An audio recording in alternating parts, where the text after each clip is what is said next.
Hello, I'm DJ Bigman, and I'm here with Doug Pinnick of King's X. Doug, how are you doing? I'm doing great. Well, if you don't mind, I think we should just jump right into the questions. I have a Yeah. few written down here for you.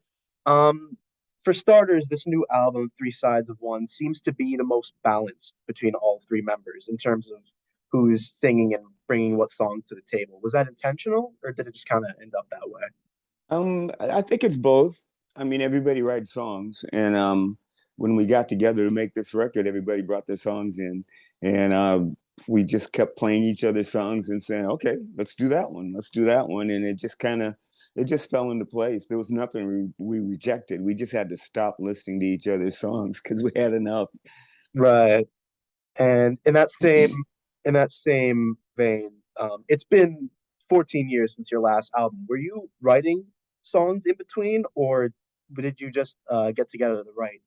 No, Uh, I've been writing. All of us have been writing for the last 14 years. We never stop writing.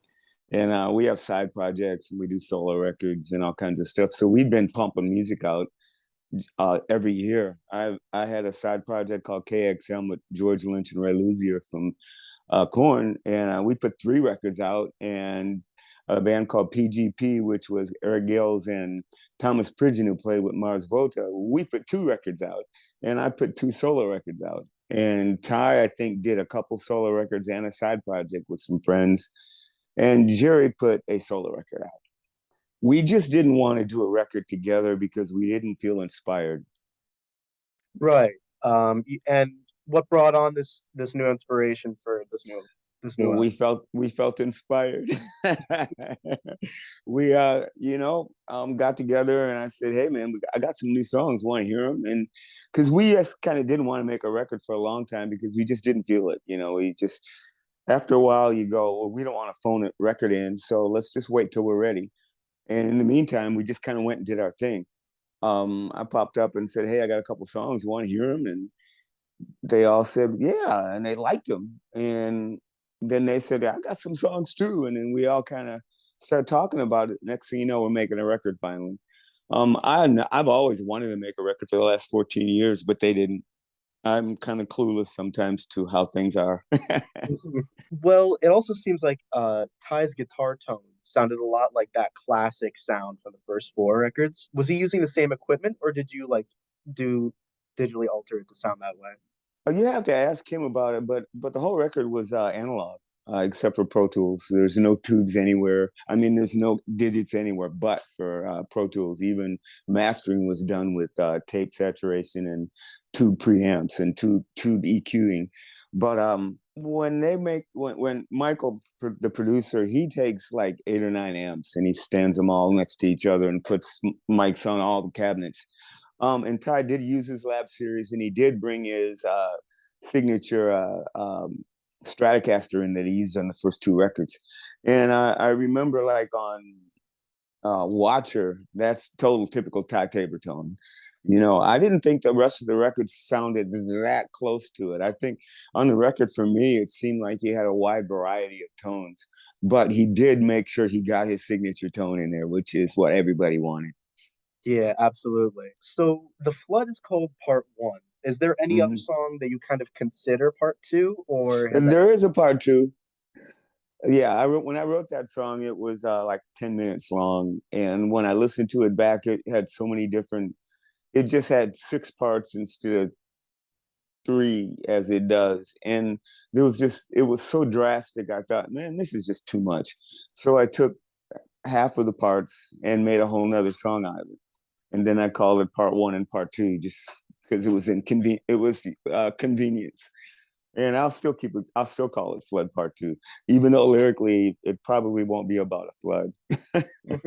And can we expect any more albums soon, or do you think you might be through with releasing records as King's X? No, we'll never be through till we can't.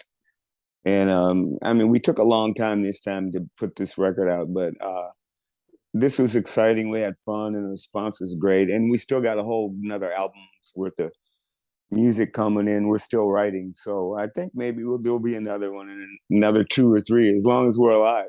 We're getting pretty old, but we'll keep doing it. Yeah, I definitely respect that, going as long as you can.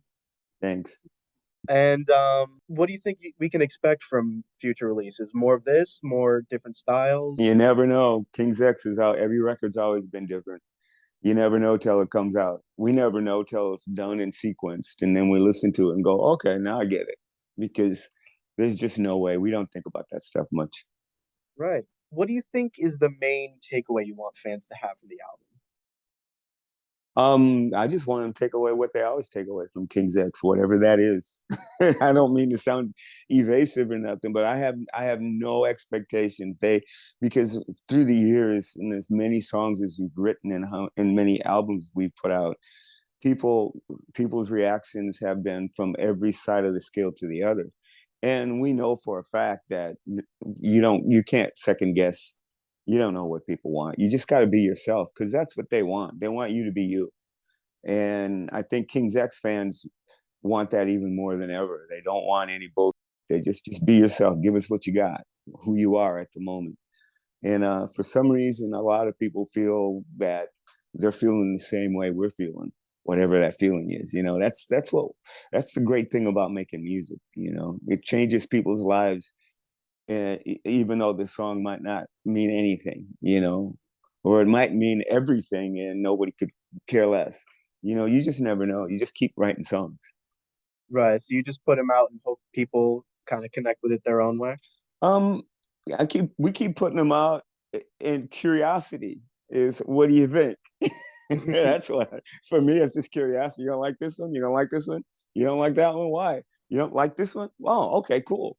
And it's just a conversation of songwriting. It's fun. Right. Well, this album seems to have a much more religious tone. Is there any reason why you dipped into that more, just for a theme, or? I like to put religious imagery in things.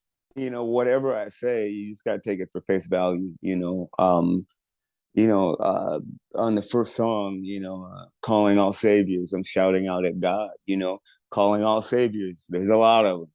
They've come and they've gone. Then I thought about, so let it rain. Basically, rain washes things clean.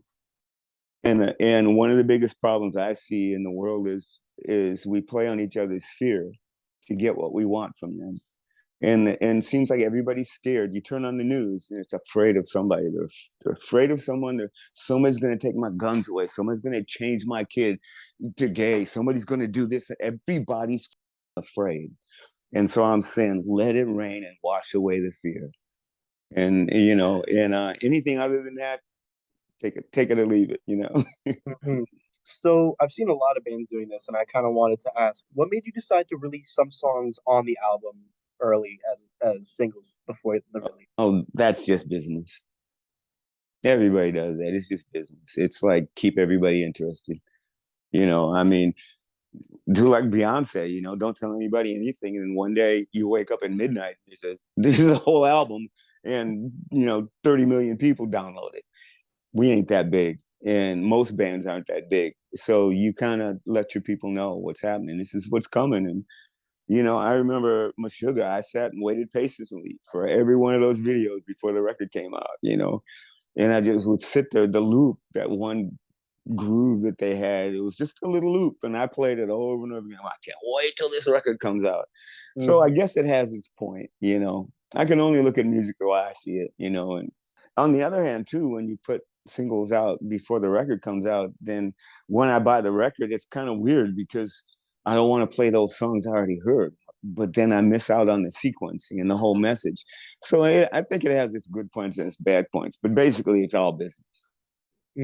And how much thought do you think goes into the sequence? Because my family has always like had me listening to your music since I Oh, was raised on your music, and so awesome. um, me and my dad were listening to the album, and he was saying that a lot of the singles you released sounded like he appreciated them much more in the sequence that they were in the album. So what went into putting that sequence together? I never have anything to do with sequencing because I'm terrible at it. there is a science behind it. It's tempo, it's pitch, it's key, it's speed. Well, I said tempo, length.